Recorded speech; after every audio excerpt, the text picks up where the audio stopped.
The craziest thing to me is like, how did he know Emu was there? He's just that guy, bro. He's just him. And, and the funniest thing is like Luffy doesn't even know who. The only people that know is like Sabo. Um, does Dragon know? I don't think Dragon knows. Did I feel like Dragon? I feel like Dragon would know. I feel like Dragon knows a lot of things, but that's me just assuming. There's no actual like proof of that. Was Sabo able to talk to Dragon before he, you know, like after that whole encounter? No, I think his whole point is that he's like trying to get back to Dragon to tell him the information. I need to look that up Right, right, okay, yeah. It's been so long since that happened. Like that should happen like a year ago at this point, actually. right? Yeah, where that kingdom got bro when that hit TikTok, Yeah. bro, everybody was like, bro, you just destroyed the island with some invention. Like what Also, the fuck? speaking of, I had this thought the other day, right? For like the One Piece planetary characters kind of meta and shit like that. Um, Mm-hmm. I feel like ancient ancient weapons kind of thing devalues that in a way, or makes it seem less valid. Because I feel like Oh, like you're saying that because I feel like we would have ancient weapons. Oh, no, go ahead, no, my because bad. look, right. If you believe like a Whitebeard, for example, is planetary in attack potency and also destructive capacity, it kind of makes it seem like the ancient weapons that are used to like wipe out an island are kind of like, eh, you know?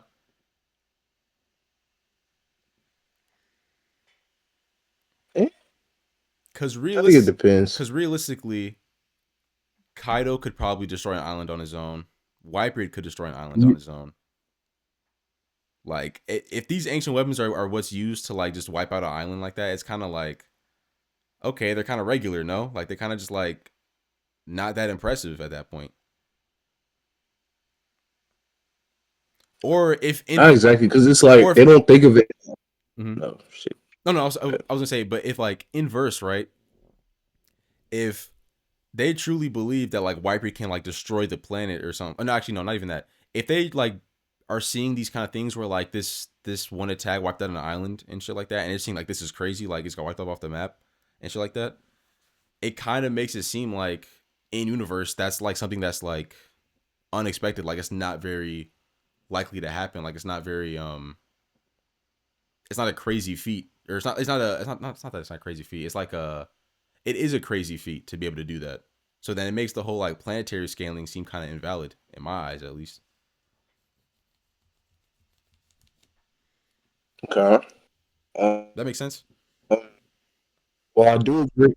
Yeah, it does make sense, but I do think that even though these characters can do this, right? Mm-hmm.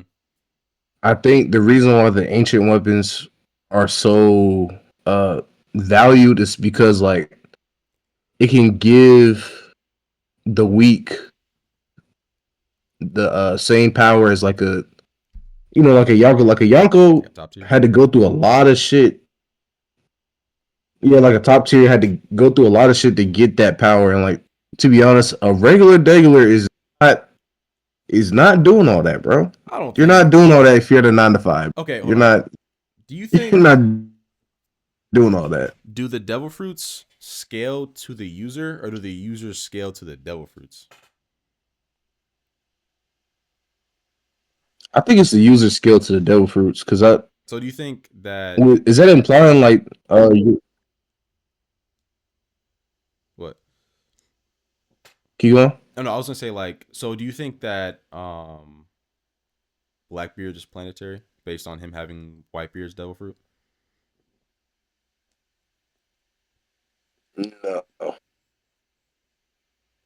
I don't see them being planetary So do you think that? because like if they were Mhm. because if they were they kind of could just like didn't Blackbeard say he just wanted to destroy the world or he wanted to rule the world? He wants to be the king of the world. I can't Can't really tell. Okay. Um, I don't think he can destroy a world. Yeah, I don't think he could. I don't see that happening. So But so do you think the devil I fruits? personally feel like So you think the devil fruits is skill to the user then, right? skill to user. See, what I thought you meant by like the person scales to the devil fruit, I thought you meant like the human is limited to the what the devil fruit can do. Like No, I'm saying like if you're a devil fruit user, like if you're like the somebody shouldn't be able to eat a devil fruit and then like they're let's say they're like wall level and then immediately become like fucking multi-continental, for example, right? Is mainly what I meant. oh, So like if a random ate the okay. Gura Gura, I don't think they They should had be as strong as how Whitebeard was with it when he used it. If that makes sense. Or they shouldn't be able to just pull off shit. the If it's like same that, the then the that's same kind stuff. of shit. If that's the case, that kind of puts Whitebeard a little lower. What do you mean? I'm not gonna lie. I should put It's a him little I should put him higher then. bad. I'm saying like if a random can copy what Whitebeard does, No, I'm saying that like I'm saying I don't think just off eating the fruit, I feel like that's I'm saying if that is the case, it makes it weaker, like generally speaking.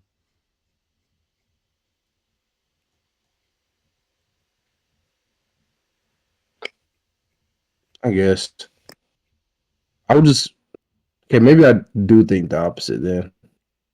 Like the fruit skills to the user. Yeah, Okay, okay. that makes sense. So I think what's like another example I can use. No, I'm not gonna lie. Well actually yeah, I What's think the whole point? What was the whole point of the Yonkos like wanting devil fruits? Because like if hockey transcends all, like Kaido said, right? yeah. Then why do they need devil fruits? I mean, it helps, but it's like hockey. You could just negate all that shit. Well, I think I've been watching a few like One Piece theory videos, and I think this is a guess. I think a theory is that devil fruits are gonna become like relevant again. If that makes sense, like there's gonna be a point in the story where there's gonna be a realization that you can't win with either one or the other. Like you have to have both the devil fruit and have like amazing hockey. You know, because I'm pretty sure there's something to where because obviously there's certain things to where like if you were trying to go to like Laugh Tale, you can't. If you have a devil fruit, you can't go there. But then also, I think there's something to where if you no, I think if you don't have like the Nika fruit, right, you can't really. You need to have like I forget exactly what it was. I'm kind of like guessing back and forth here, but there's gonna be something I think in the story to where devil fruits are gonna be necessary, and I think they represent something that's supposed to be like much more important. Like they're kind of like a gift to the people to save them from like oppression. I feel like, but then also like they also get used for evil, or whatever. But like the main point is that their power given to just the people's hands, essentially. Because obviously hockey takes a long time to kind of, or not. It may take a long time for some people to kind of develop, but like certain devil fruits are kind of like a cheat code a little bit. Like you can get power a lot quicker and get like if maybe you get like a specific ability like Law's. Like if Law had like amazing hockey, like if Law had like Mihawk's level of hockey or like Shank's level of hockey, Luffy, he'd be number one, you know? Or like yeah, oh for Luffy's sure, hockey, for example. If Law had for sure. that level of hockey, he'd be number one for sure. Like there's nobody that could beat him. But when you only really are strong in one category, you're not really going to be in that top tier conversation. You know, it's going to be a little more difficult.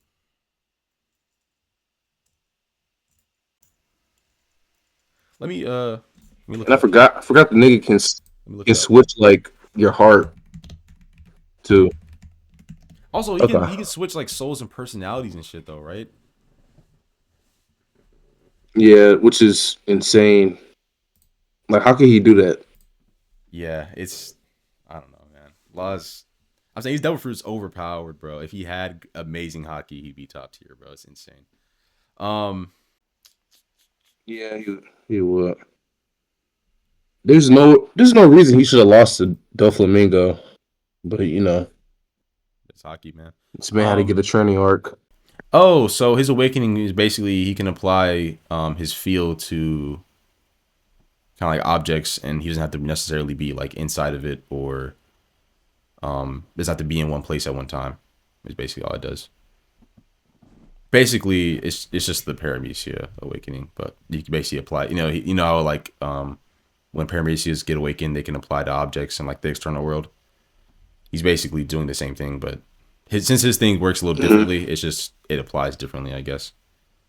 But you know, I'm gonna just say like his room is like reality warping, that is essentially what he's doing. like just control reality warping, but Yeah. and people at hockey could just negate the warping, I guess, better. Yeah. Anyway, though, I was on my Instagram the other day, and I got some questions like on my story from people. So this one person gave this response, right? I want to see what you think Mhm. about it. It's JJK related, by the way. So he basically said Ask away. Yuta ambushing Kenjaku was the worst decision Gege made and robbed us of the best fight in JJK. All right, I think I may either maybe a casual take or like I don't know, but basically I kind of liked it. It was different. You liked him getting sneaked? It was something unexpected that I didn't respect it, Yeah. but like it made me surprised. I was like, okay, this is different. I didn't respect Yuta for doing that shit. Not a real ass nigga move, but Nah. Uh, you don't see how surprising it is. Like if you normally would have had this big, long drawn out fight, no, no. Here's the thing. it would have been like, oh, I respected the plan. I just didn't respect it working. I thought that was bull. I feel like Kenjaku going out like that was kind of weak. It was kind of lame. Like you're top three in the verse and you're getting sneak attacked and like caught off guard and shit. And it's like, bro, what's going on, man? What are we doing? that shit worked easily, bro. Like it worked too perfect. No build up, I feel like it shouldn't have worked, man. Like I nothing. respected the plan. It's what they should have done, but I don't think it should have worked, man. I feel like it should have been a situation where I feel like it should have been a situation where they should have had to like really 2v1 jump him. Like he could have had the whole Takaba thing go on. Maybe do that. Yuta tries to come up and sneak attack him, fails, and then him and Toto have to like actually go out and 2v1 this nigga. But Yeah, then that also, why did they that was wait? way better. Why did they wait until Gojo died to do that though? I don't remember. What they trying to take out Kenjaku and Sukuna at the same time? I think it Like was distract one so the other can't meet up with the other to start the merger, some shit like I that. think it was something like that. But at the same time, it's like if I don't. Gojo's in the middle of fighting Sukuna, just go jump Kenjaku and kill him. Well, that's already happening, you know? Because like either way with Gojo, if Gojo wins or loses, you still have to fight Kenjaku and then Sukuna as well. So then it's like while he's fighting Sukuna and keeping him occupied, go jump that nigga, like go kill him. You know, but I don't know. Maybe I'm tripping. I don't know. Bro, cursed spirit manipulation. It never seemed cool to me, bro. Like Really? it never seemed cool to me. Like none of the spirits were actually strong. It was cool ish. I'm not a fan of like those type of abilities though. Like the type of abilities where you're kind of summoning things to fight for you. I've never been a big fan of. Mm, I mean, why not though? Those are as long as you got good fighting skills, that should be kind of fire. I don't know. I just don't. They don't appeal to me. I like a more like singular type of fighter who just fights on their own and has like a cool ability that they gotta use creatively. Mm. Oh, that's another question I gotta ask. Do you feel like resistances in our versus battles are kind of taken away from unique abilities. Yes, 1000% they are. Because And I'm not. mhm. Yeah, keep going. Now I was gonna say like if you watch majority of series, right? The it's rarely ever a case where like a character has like or characters have like just insane resistance to abilities unless like it may be one particular type of character who's like that, but the vast majority aren't really built or have that kind of quality. So then it kind of puts it into a situation where when it comes to the actual like fights and stuff like that, the characters usually with their like they say they have like a really I don't know like destructive or damaging ability that can be like a one shot maybe. They have to find a particular way to like or a particular spot to use it so that they don't for one like they don't like miss fire for example like they don't like miss the attack, and then also like there's a stamina kind of thing there as well to where it's like there's a risk if you use this big move and you don't succeed in like killing your opponent immediately. So it makes the fights more interesting when the characters have to creatively find ways to use their powers to like damage their opponents because and then on top of that as well it's cool to see characters have to be able to find ways around abilities instead of just being inherently resistant to them. So overall it makes for a more impactful and like cool fight to watch.